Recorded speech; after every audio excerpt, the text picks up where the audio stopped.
오늘 이제 빌립보서가 이제 거의 끝나고 다음 주가 이제 마지막입니다. 거의 마지막. 우리의 인생의 마지막에 가장 이루어야 될 게 뭐겠습니까? 가장 마지막에는 하나님께 영광 돌리는 것이 결국에는 우리 삶의 마지막이 돼야 되겠죠. 오늘 빌립보서도 이 마지막 부분에 뭘 나왔느냐? 하나님께 어떻게 영광 돌리면서 살 것인가에 대해서 오늘 짧지만 4절이지만 3가지를 이야기하고 있다는 겁니다. 어떻게 살아가는 것이 우리가 하나님께 영광 돌릴 것인가? 오늘 본문은 첫째로는 17절 보니까요. 풍성한 열매를 구한다. 우리 삶에 열매 맺는 삶을 사는 것이 하나님 앞에서 영광스럽게 사는 것입니다. 죽어있는 생명체는 열매를 맺을 수 없어요. 살아있는 생명체가 열매를 맺는 거죠. 주님의 생명이 우리 안에 들어가면 열매를 맺게 됩니다. 다양한 열매가 있겠죠. 근데 오늘 뭐라고 합니까? 17절에 내가 선물을 구함이 아니요 오직 너에게 유익하도록 이렇게 말했습니다. 너희에게 유익하도록의 유익이라는 단어가 로곤이라는 단어를 쓰는데 현대말로 번역하자면 은행의 구자 이런 뜻입니다. 그러니까 오직 너희에게 유익하도록 풍성한 열매를 구한다의 로고는 구자에 이자가 붙는다 이런 뜻입니다. 너희의 예금의 이자가 늘어나게 하기 위함이다 이런 뜻입니다. 그게 열매 맺는 삶에 아주 중요하다는 거죠. 여러분 통장에 얼마나 있으세요? 꽤 많으세요? 아니면 좀 마이너스 통장밖에 없습니까? 하늘나라 통장은 어떠세요? 많이 쌓아 놓으셨어요? 아니면 거기도 마이너스 통장 아니에요? 빌려 쓰고 있습니까?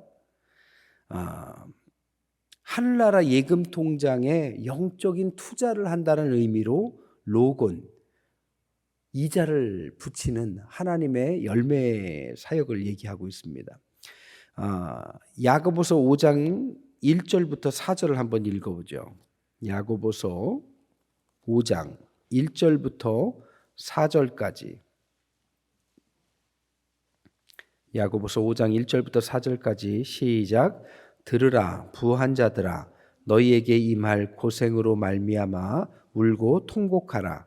너희 재물은 썩었고 너희 옷은 좀 먹었으며 너희 금과 은은 녹이 슬었으니 이 녹이 너희에게 증거가 되며 불같이 너희의 살을 먹으리라. 너희가 말세에 재물을 쌓았도다. 보라 너희 밭에서 추수한 품꾼에게 주지 아니한 삭시 소리 지르며 그 추수한 자의 우는 소리가 만군의 주의 귀에 들렸느니라. 아멘. 말세에 그냥 세상 사람들 거 줄 거 안 주면서까지도 악착같이 모으는 재물을 쌓는 것들을 말합니다. 이것은 영적인 투자라고 말할 수 없죠. 이것은 육적인 투자라고 말할 수 있습니다. 영적인 투자는 어디 나옵니까? 마태복음 6장 19절 20절입니다. 마태복음 6장 19절 20절 같이 읽습니다. 마태복음 6장 19절 20절 시작. 너희를 위하여 보물을 땅에 쌓아두지 말라. 거기는 좀과 동록이 해하며 도둑이 구멍을 뚫고 도둑질하느니라.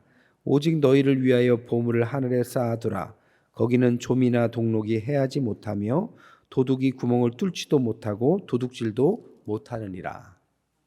이게 영적인 저 천국 통장에다 쌓는 거죠. 이 땅에서 악착같이 모아도 도둑이 들 수도 있고 동록이 먹을 수도 있고 좀이 먹을 수도 있고 그냥 악착같이 쌓았는데 자식들이 한순간에 다 날리는 집도 있어요. 그리고 잘못 투자해서 한순간에 잃어버린 경우는 너무 비일비재하고요. 몸이 아프면 이런 것들 다 또 쓸데없습니다. 이 세상에 있는 재물이 필요 없는 것은 아니고 굉장히 중요합니다. 하지만 그것만 쌓는 것들은 옳은 게 아니죠. 하나님 앞에서 이자가 붙는 것에 우리가 투자를 한다면 천국 통장에 이자를 받아가면서 넣어야만 열매가 맺는다라고 표현하고 있습니다. 옛날 제가 있던 교회에서도요, 어떤 권사님 계셨는데 남편분이 대령 육사 나오셔서 대령까지 가셨는데 어떻게 일찍 돌아가셨어요.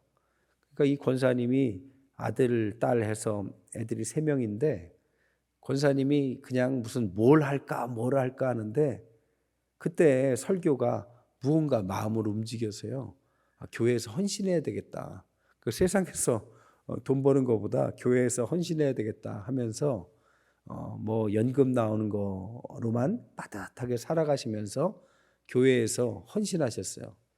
교회 내에서 저희 교회도 우리 권사님들 계시지만 식당에서 아주 그냥 꽉 잡고 평일에도 밥도 해주고 주일날 밥하는 것들도 이렇게 하고 그러면서 교회 내 카페 할 때도 도움을 주고 하여튼 솜씨도 좋으셔서 교회 내 이렇게 저렇게 그분의 손이 안 간 데가 없습니다.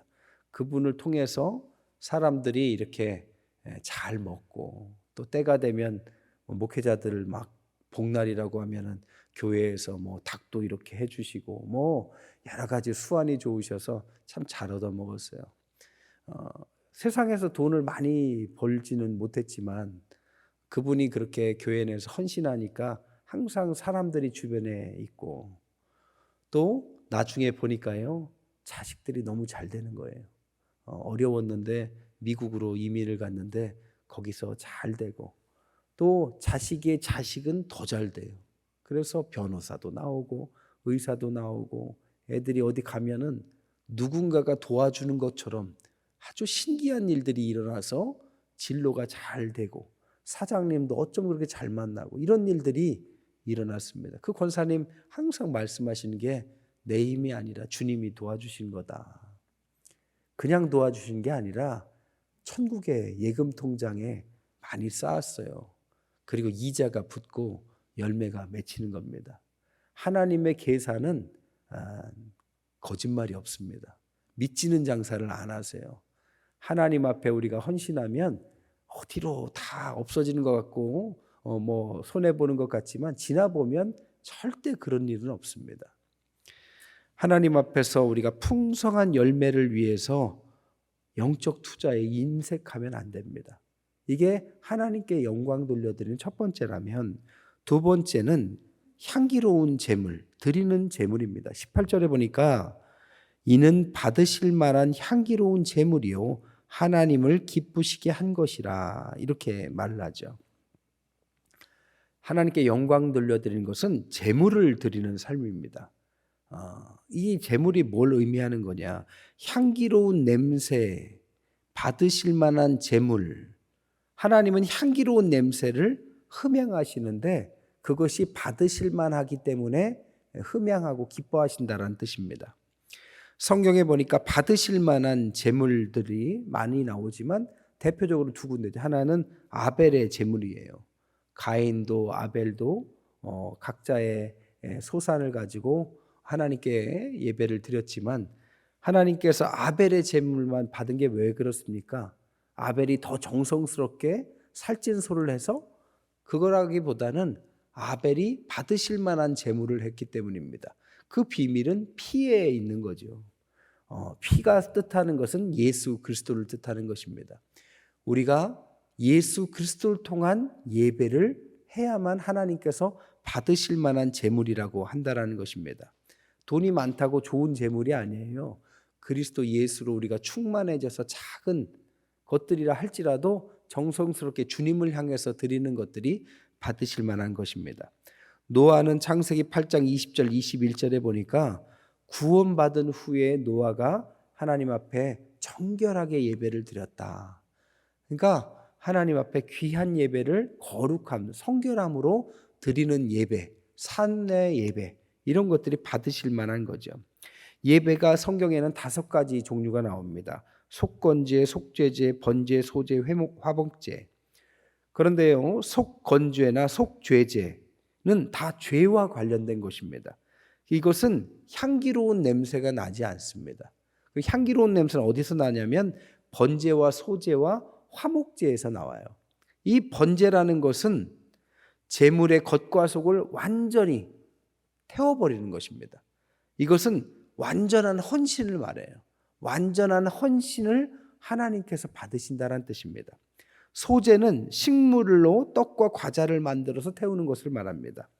다른 사람에게 떡과 과자를 주기 위해서 이익을 주기 위한 희생을 말해요. 그래서 어떤 사람들에게 좋은 것들을 주고 그것을 위한 작은 희생들을 소재에 빗대는 거죠. 화목제는 뭡니까? 동물의 기름과 피를 태우는데 기름은 성령을 뜻하고 피는 죽음을 뜻합니다. 나의 죽음과 성령의 도우심을 가지고 진정한 화목을 이뤄내는 거죠. 화목제의 특징은 양이 많습니다. 그래서 양이 많기 때문에 이게 자기들과 아는 사람들만 가지고는 다 먹을 수 없다고 그러죠. 그래서 화목제물은 원수된 사람도 주게 돼 있어요. 왜냐하면 양이 많아서 밤새서 다 먹어야 되거든요. 그래서 화목이 일어납니다. 화목제라는 것들은 바로 이런 것들을 말하는 거죠. 오늘날 우리에게도 향기로운 제물들이 있습니다.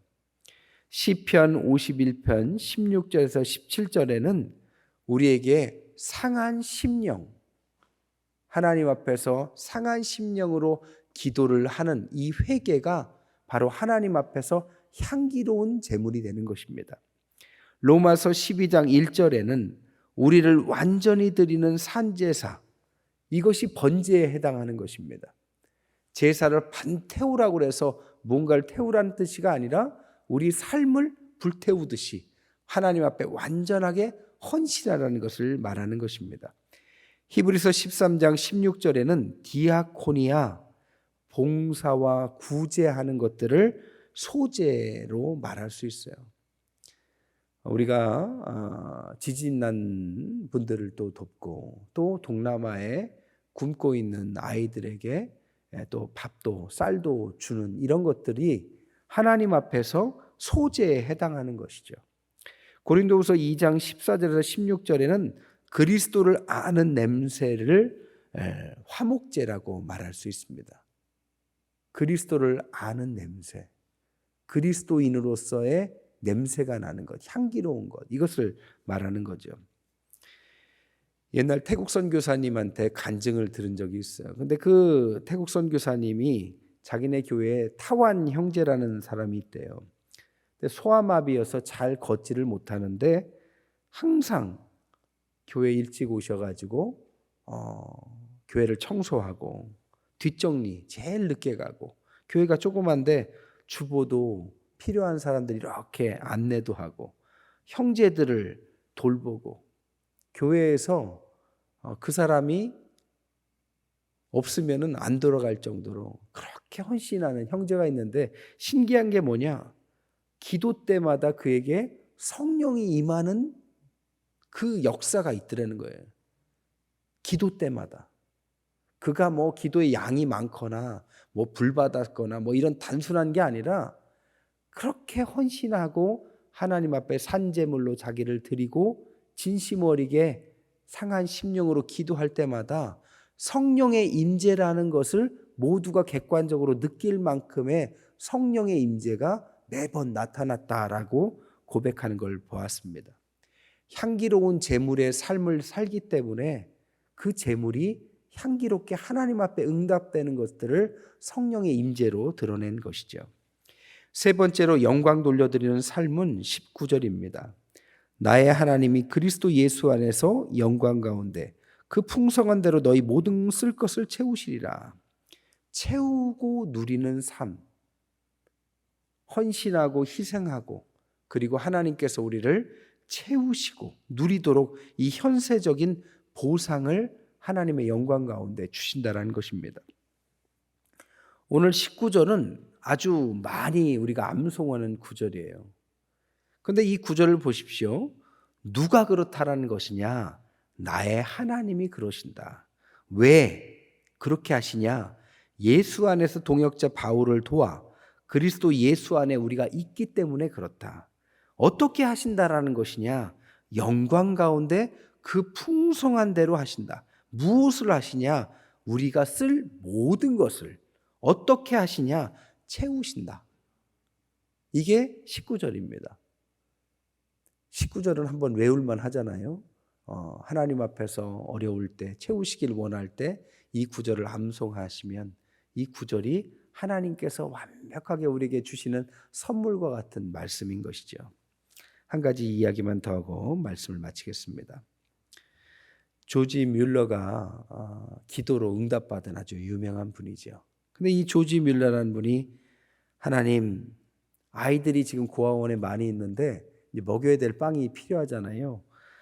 그러면 하나님, 내일 아침에 우리 아이들에게 주실 빵을 주셔서 감사합니다. 이렇게 기도했다고 그래요. 근데 빵이 없는데 그렇게 기도했대요. 그러면 그분이 쓴 책에 의하면 그분이 아침에 나오기 전에 새벽 2시에 이 빵을 만드는 사람이 하나님의 음성을 듣는다고 합니다. 그래서 거기에 고아원에 빵을 좀 만들어 가야 되겠다. 그래서 새벽 2시부터 빵을 만들어서 아침쯤 그것을 갖다 주곤 했다라는 겁니다. 또한 이렇게 기도했대. 빵을 주신 하나님, 우리에게 우유도 주실 것을 믿고 감사합니다. 이렇게 기도했는데 우유를 배달하는데 고아원 앞에서 바퀴가 고장이 났대요. 그래서 우유 배달하는 그 당시에 트럭이겠어요? 그러니까 마차가 고장나서 우유를 못 쓸 것 같으니까 고아원에다 그냥 줬답니다. 그래서 우유도 먹었답니다. 우리가 이런 이야기를 들으면 조지 뮬러가 기도가 대단하네. 기도하면 다 들어줬네. 이렇게만 생각하지만 더 놀라운 건 뭡니까? 하나님 앞에서 새벽 2시의 음성을 듣고 이게 하나님께서 그렇게 하라나 보다라고 듣고 순종한 빵가게 주인의 순종. 그리고 바퀴가 빠졌는데 왜 이렇게 재수 없냐가 아니라 하나님께서 오늘 이 우유를 여기에다 주라고 그러시나 보다라고 생각하고 순종한 우유 배달하는 분. 결국에는 하나님께서 우리가 영광 가운데 살게 하시는 것은 특별한 어떤 사람이 아니요. 우리 모두가 다 주님 안에서 마음을 열고 기도하며 작은 세미한 음성에도 순종하는 사람들에 의해서 그런 기적 같은 일들이 일어나는 것입니다. 향기로운 제물을 드리는 성도들이 저 하늘에 있는 잔고가 올라가면 저 내세뿐만 아니라 이 현세에서도 주님의 놀라운 축복이 임하는 것. 이것이 우리의 삶에서 마지막 하나님께 영광 돌려드리는 삶이 되는 것입니다. 하나님께 영광 돌려드리고 은혜 충만하시고 풍성하시게 누리시는 저와 여러분 되시기를 주님의 이름으로 간절히 축원합니다.